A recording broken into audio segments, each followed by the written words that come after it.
Hey, welcome back, faithful politics listeners and watchers. I am your political host, Wright, and I'm joined by your faithful host, Pastor Josh Burtram. How's it going, Josh? Well, doing fine. Thank you. Hey, and we're going to try to keep up with our regular POV episode. So there are no guests today, and we wanted to try to start incorporating these POV episodes just to give you all a sense of who we are. You spend most of your time looking at us interviewing people, and you probably don't have, a good understanding of our perspectives and whatnot. So Josh and I thought it'd be a good idea for us just to have an episode where it's just Josh and I talking with each other about topics of the day, of the week, or what have you. So yeah, hope you tune in. It'll be its own playlist in YouTube, and yeah, I think that's it. Am I missing anything, Josh? No, I don't think so. Well, I think you're good to go on that. Yeah. Yeah, so we are recording this post-election, post-inauguration. Yep. Trump has been in the White House for about a week. Yeah. He's been busy. Yeah. He's been busy. He's been cashing those MAGA checks. And, yeah, it's caused a lot of like I don't know, dismay, excitement, happiness. I don't know. What are your first impressions of Trump's first week back? Well, I think that he is trying to get running as soon as he hits the ground kind of thing. It's been he hasn't disappointed in terms of creating controversy and creating, a whole lot of headlines. So It's back to the fun days of the Trump headlines. Well, the days you've been missing, where you would hear headlines and there'd always be some entertainment that you look at in the news. That is true. I will tell you that this second time around, I think I've become a much more nuanced, or what's the word I'm looking for? Like, I'm not freaking out about all the Trump stuff. I still probably could be diagnosed with TDS, but it's like I've embraced the derangement. Trump derangement syndrome, dude. Yeah, so I'm not too upset about folks saying, I've got TDS, but yeah, no, a much more tapered approach to this go around, because you can really just spin your wheels and react to like every single thing that Trump does, and it will drive you up the wall. So like, I have a routine now that at a certain time of the night, I have an iPhone, and you can set it, how you can set it from like a work setting or personal setting and whatnot, and really encourage everybody to do that, especially for work. You got to have that work-life balance, but there's like a political setting where I won't get any, notifications from Twitter or Facebook or, any of the, well, Facebook I'll get, but I won't get it from like Twitter, Blue Sky, or any of the other places that Faithful Politics is at. And just basically do like a media blackout right before bed every night. So yeah, that like 10 minutes before bed, dude? Or like yeah, it's like 30 minutes. 20 minutes after bed, basically. 20 minutes after you've been laying there anxious, dude, and you're like finally like, okay, I need to turn these notifications off. Yeah. Well, here's the weird part. I think, we just had Biden leave the White House, and Biden is like, I don't want to say it's like the most disgraceful administration in my lifetime, but it's up there. Especially with regard to the way that he did the peace I'm out pardons, and just like a bunch of, the things he was saying about Trump on the campaign trail when he was campaigning, and the things that Harris picked up afterwards were all true. And if you're going to accuse your opponent of being the future dictator, like, you would think you would fight a lot harder. You would have gotten out of the race a lot sooner. And you wouldn't, be doing tea with him like on the day of the inauguration. Like, you would basically distance yourself from him because like you think he's a dictator. And I'll just one more gripe about Biden. He campaigned on the fact that Trump was a threat to the country. He said after what happened in Charlottesville, it motivated him to run for president. You know, the whole DNC establishment was like, fine, it's your time now. But like, you want to know how many trips he's taken to Charlottesville? Like How zero. many, dude? Zero. And that was the thing he said he got into the race for. So anyway. Come on, Biden. Come on, man. Come on the show, Biden. Come on and explain your actions, sir. Yeah. Dude, so we've had a lot going on though, dude. We got executive orders, we got Trump rescinding which that doesn't seem like a surprise, right? Doesn't every president basically do that? They're like, yeah. But what I would love, dude, to ask you about, because we've kind of texting back and forth, is this presidential pardon of the J6ers, right? 1,500 people. So what do you know about that? Who are, like, is it like the 1,500 people? Does it include just a bunch of, like, you know, like a blanket charge that a bunch of people got for going into the Capitol? Is it like super violent criminals? Is it like, what does it really mean? And even like thinking about like the precedent, is this different than other presidents have done in the past, or is it kind of similar? What do you think? Just thoughts off the cuff. Yeah, I mean, I would say before I can talk about those pardons, I would be doing the show no benefit by at least addressing the pardons that Biden gave before he left. Yes, please. I mean, number one, you know, he pardoned his son. That was like the first one that he pardoned after years of saying I would never pardon, you know, Hunter, and heavily critiqued Trump, you know, as Trump provided pardons to like Roger Stone and Paul Manafort and those cast of characters, you know.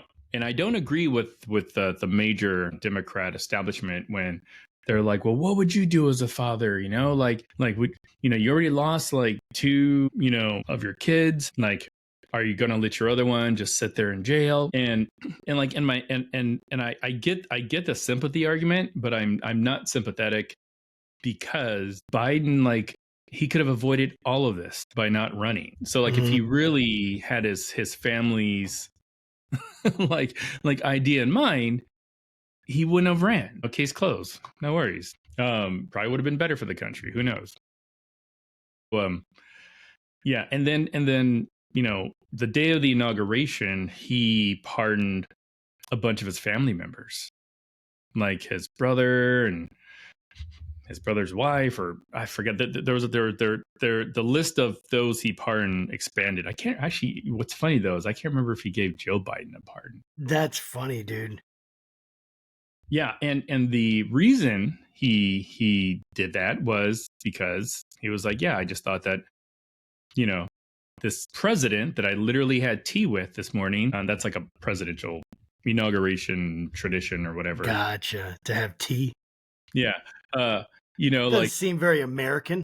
No, like he essentially said that he was afraid of, you know, persecution from the incoming administration, which is kind of a farce, because his brother, number one, is like, he like his pardon for all crimes like was completely unrelated. Like, he actually had like a crime on the books that had to be pardoned, but it had like nothing to do with anything. So and then finally on the Biden thing, you know, he pardoned the members of the January 6th committee, to include like Mark Milley, Fauci, some others, which seems really dumb, because one, Congress members are protected by the speech and debate clause. So, you know, like, if he's got a problem with that, he can, you know, talk to the Constitution. But just doing that just seems like, I don't know, I'm really just bothered by it. So then Trump comes in, and first thing he does is start doing a bunch of pardons. And he said it on the campaign trail. Yeah, you know, J6 people are hostages, and,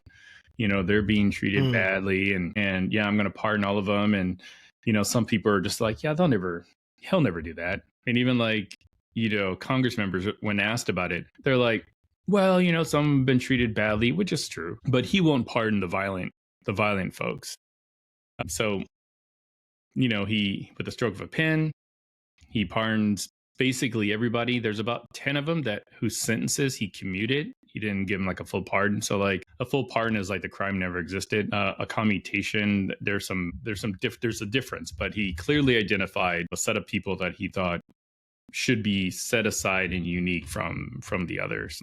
Those 10 includes folks like the leader of the Oath Keepers, Stuart Rhodes, like Enrico Tario, leader of the Proud Boys, a couple others. But out of that 1,600, I heard this really great analysis by Andy McCarthy, who is he writes for National Review, used to be a lawyer, Southern District of New York, and very, very like right wing. Wrote a book about Russian collusion. Anyways, he was unpacking some of these like pardons that were given, and I agree with him. He basically said out of the 1,600, there's probably 1,000, or less people that just got caught up in the moment, were actually waved on by police, and wrong place, wrong time. But FBI doesn't do misdemeanors, so that's why they're all, basically got felony convictions. So those folks, pardon, sure, yeah, I'm all for it, But there was like a smaller group that was also pardoned. One guy by the name of Daniel Rodriguez. I was just reading about his case today. That was the name of one of my good friends earlier. He basically like took like a flagpole, hit one of the Capitol Police officers. Like there's a photo that you've probably seen where it's like an individual is laying sort of like on the ground in the middle of the mob, and they're just like beating on him. That guy's Michael Fanone, and after they beat him, they tased him in the neck a bunch of times, caused him to have a heart attack. Jeez. Like in the middle of this thing. And they just did all kinds of other stuff to him until he was able to be rescued. And that's just one. There's another person that was pardoned that, was coordinating a stockpile of guns just right outside DC. So for these folks, like, what's the message we're sending to them? We're sending the message that, yeah, like you can commit crimes on behalf of the president and, not worry about there being much penalty. So, yeah, man. Yeah, that's hard. That's a lot. It is a lot. And just seeing how, these kinds of presidential pardons work, I was looking up some of it. And just kind of seeing Jimmy Carter on his first day issued a blanket pardon to an estimated 200,000 Vietnam War draft evaders. Mm-hmm. He viewed it as an act of national healing after the divisive Vietnam War, which is kind of what Trump said, right? It's like it's an act of national healing. Isn't that kind of the language and the rhetoric that was used? No, I think he was essentially saying these folks have been mistreated and are hostages, and all they wanted to do was just show their support for a president that had an election stolen from him. Gotcha. Yeah, so I think you said that recently, just on like a Sean Hannity interview. Gotcha. Yeah, I don't know where I got that from. It's all right. I mean, so you have that. You have, Andrew Johnson, 1965, brought amnesty to the Confederate soldiers, which, that's like this huge thing. I'm just trying to think like what kind of things have happened in the past. Gerald Ford, but that's not that big.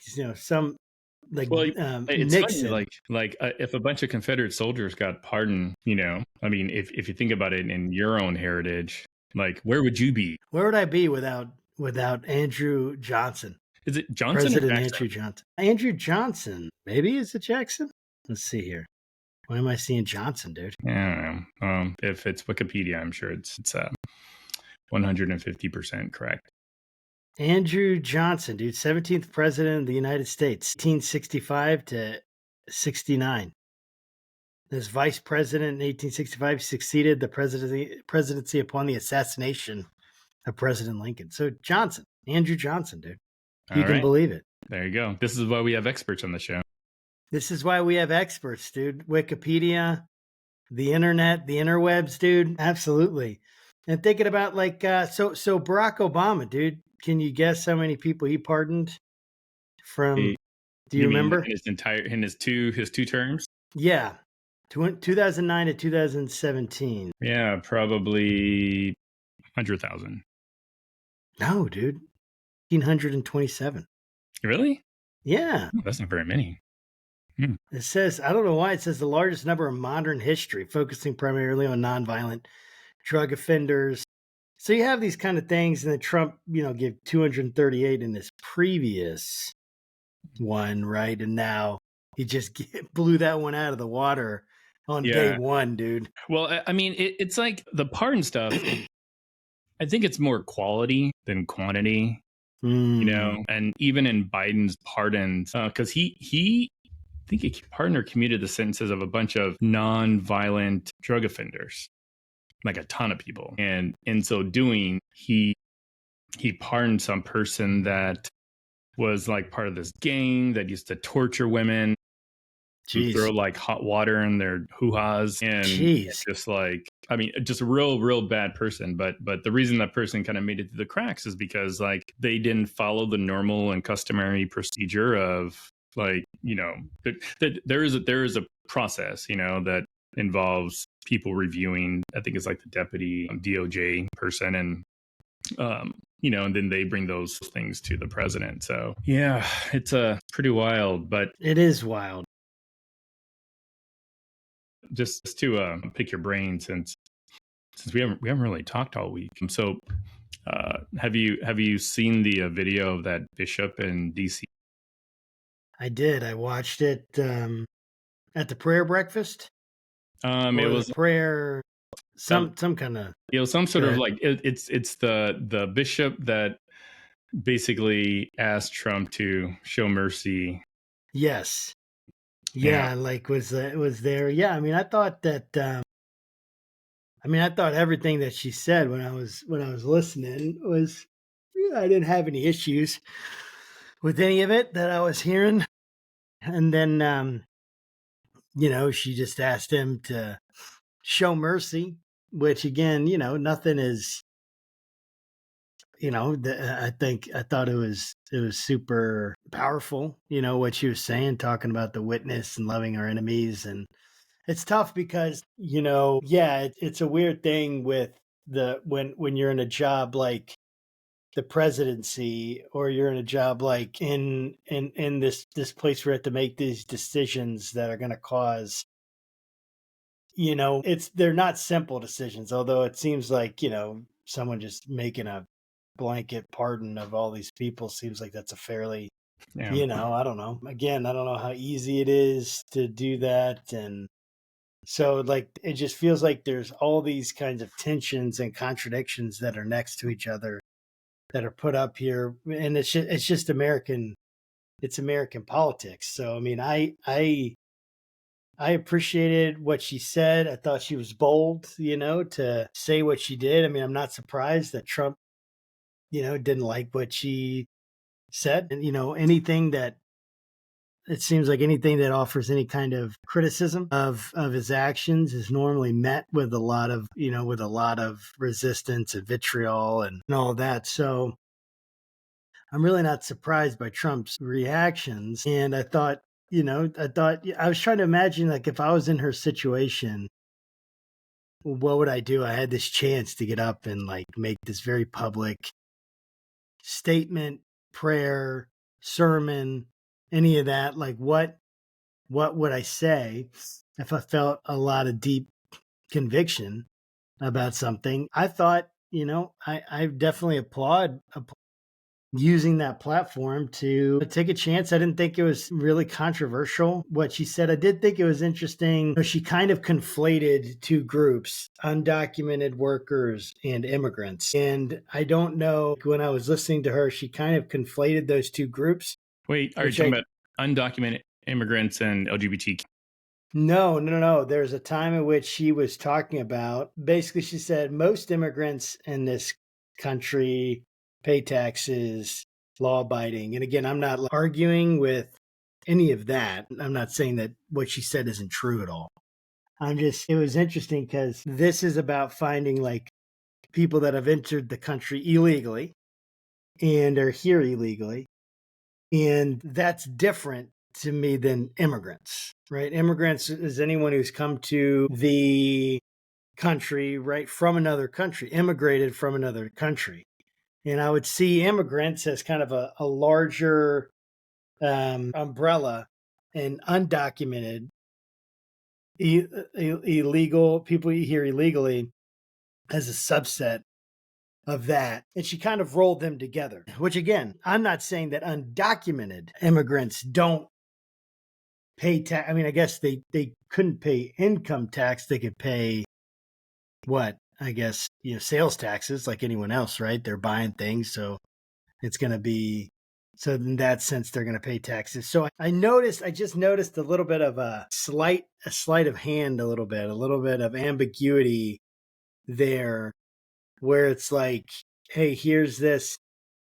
It's almost painting like, hey, Trump hates immigrants. Now, again, I know a lot of people have a lot of different views on that. And I don't really have like a personal view to give on that right now. I've given a lot of my views on, on our show. And I think people know I'm certainly not a MAGA person. I'm not like all about Trump, and certainly have a lot of my own criticisms. But I do think there's a pretty profound difference between an effort to remove people that have come into the country illegally versus, immigrants at large within the country, and like basing all of your views, not all, that's not, but putting too much of your views on how Trump sees immigrants based on this policy.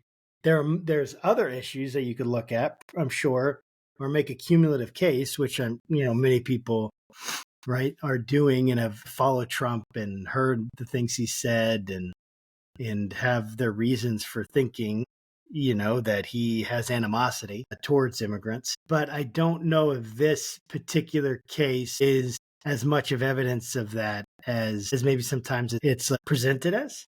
I don't know if that makes sense. What do you think about that? Yeah, well, I'm actually kind of surprised, like your first take of that bishop's message, because, and mind you, just for those listening or watching, like Josh and I haven't texted or talked at all about No.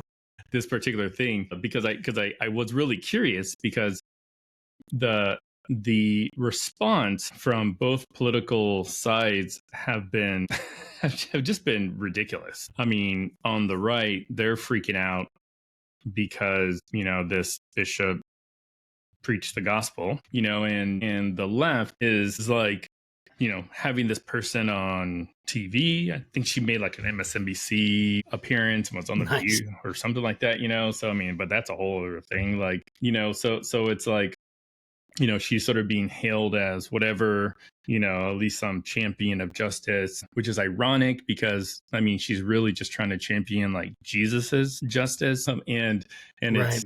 and it would be cool if people like saw her message, was like, hey, you know what? Like, maybe I will go try to, connect with a church this weekend. That would be cool. There's some hip young, church that just popped up, and yeah. So that could be an opportunity, but like, my personal take on it, while I agree, I think that her message was pretty short, kind of boring, but I don't like the execution, like the fact that you're in this cathedral or whatever, and you single-handedly point out the president and make those statements. And mind you, like, I don't know if that's just something she says in all of her sermons to all the presidents, but my guess is probably not. So, yeah, same here. So it's almost like, if you really wanted for him to get that message and you understand who the person is, this Trump, he doesn't like to be embarrassed. I mean, heck, that's the only reason he like ran, because like Trump basically was telling everybody that Obama wasn't born in the country. So like, he doesn't like being made fun of.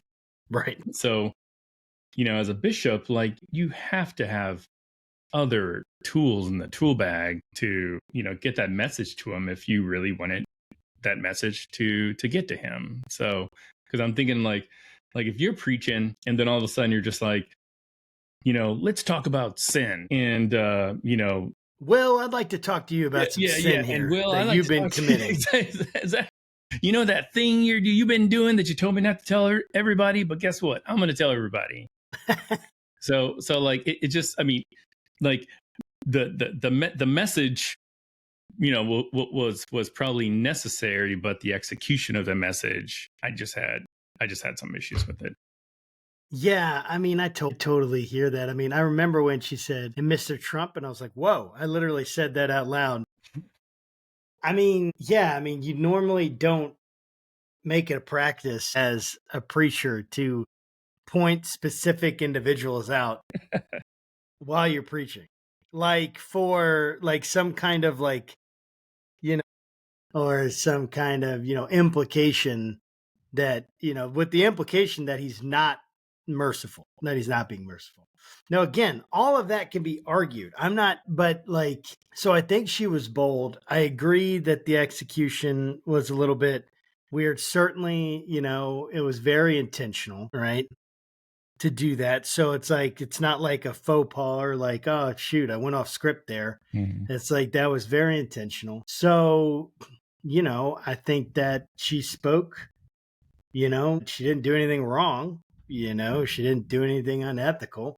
She did maybe uncomfortable, maybe, I don't know. She spoke from her heart. But again, I think that whenever we get into these political things, we conflate ideas so much. Again, like, and I just noticed the immigrant undocumented worker thing, right? We very, and maybe that wasn't intentional, but like when you put these two things together, when you take it's like a way to try to get a message in, slide it in under, in a very subtle way.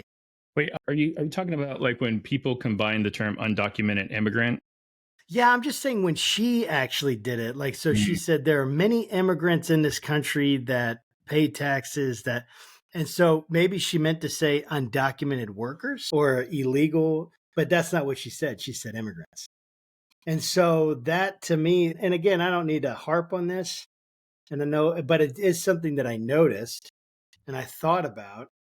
And I thought, well, I mean, that's not really correct. And that's a little bit like, it feels like shifting the field a little bit and saying, oh, yeah, well, Trump, he's attacking, like, with the implication, hey, there's plenty of immigrants that are doing great things, which definitely true. And I think we should be very open and wanting to get immigrants into our country. It's part of what's made our country so great. In my thinking. But looking at that, and then the implication is like, hey, Trump, you don't like immigrants. When it's really this has been focused on a specific subset of immigrants, those who have come in illegally. And then even I don't know like the ins and outs of this deportation plan. And so how do they find out people? How do they find them? What's the process like? Is everyone treated the same? I don't know. Is he just coming after those who have had criminal records or violent criminals? And is it more? Well, I mean, I think ultimately it's more. Go ahead. No, I was going to say a lot of it is, they just know where they are. I mean, number one, Greg Abbott flew like, I don't know how many thousands to Chicago. So they know that they're there. They also know like that they are being protected in some churches as well. But the Trump administration, for all their, church, state, whatever, religious liberty, have come out and basically said like, you're not safe in churches. Like, we'll go in churches and grab people. Like they'll bust down church walls with like and tear gas the place, or they'll like come in like, hey, pastor, we need to get in there. Mm-hmm. And maybe it is like, I don't know, it's weird, man. It's a weird place to be. It is. I mean, and we're gonna have somebody on, hopefully in the next couple of weeks to talk about the birthright citizenship stuff with right. Like with all the stuff. I mean, number one, like don't get me started on executive orders because I think it's a terrible way to run a country. But Trump signed an executive order basically trying to abolish birthright citizenship, and it's pretty bold. It'll get challenged and most likely get shot down, even in this Supreme Court. There's a bunch that already sued him, right? I mean, like, I don't know, over a dozen states already brought suit. Yeah, exactly. And it's going to be an interesting debate for sure. You know, like I'm hoping that the Supreme Court will shoot it down, because if not, it's going to, it's really gonna change things, which is weird. I mean, like, so when you think about birthright citizenship, it is kind of weird in the context of we're one of the only countries that actually has that, you know? If you're born here, you're a citizen. So, I mean, it is an interesting like question to ponder. I mean, I'm a progressive, so obviously I'm more on the side of, hey, like, if you want to come here, you can come here, you know, like let's all enjoy. But yeah, it's not very popular on many on the right. Yeah. But, you know, I want to just talk about one more thing. Then we can kind of close out. But I don't know, with everything going on in the world and in the country and with politics, like what are some tips or technique that you would recommend or that you're doing? I already kind of talked a little bit about some of the stuff I'm doing, but I'd be curious to see what routines you have. Yeah, man. Well, I know one thing is that I take a full day off every week. Try to do that, you know, and really separate myself from work and separate myself from all the different, which includes, you know, all the different news, you know, and I do think one of the best things that anyone can do for their mental health is to stop listening to the news for at least a little bit, to get off like social media, to get off the devices, and give yourself a little bit of time to just let your brain rest from being constantly stimulated and warned. Imminent danger, thing happening. You know, basically every headline is designed to make you want to watch it or listen or whatever. It's just like any of these. It's just like any video. We just live in this constant state of everyone trying to get our attention because they want our views, our likes, our subscriptions, which, by the way, you should like and subscribe and hit the notification bell. But they want that, right? And it makes sense. And we have so much, you need to grab people's attention. But that kind of creates an incentive structure where you're going to try to get that amygdala going as quickly as possible because you want to get a response. You want to get someone doing something, whether that's liking, subscribing, giving, watching, reading, whatever. And so what ends up happening is that we're just constantly bombarded with these things that are setting off our reptile brain or whatever you want to call it, just setting hey, danger, danger, danger, Will Robinson. You know, this thing's happening in Ukraine. This thing's happening in Syria. This thing's happening all across the world. This thing's happening in California. And again, like being connected is beautiful in one sense, but also it's like we're connected, but also deeply disconnected at the same time. It's like this superficial connection to all this stuff. And again, this is the world we live in. So I'm not suggesting to become a hermit or to completely remove yourself. But I do think at some level, man, it's like, hey, your mental health is super important. It has to be guarded. No one else is going to guard it for you. No one else is going to do that. So you have to take responsibility and ownership. And I think that includes having the discipline to turn things off and not watch and not, you know, read the next article or whatever it is. I think to really, give yourself a break.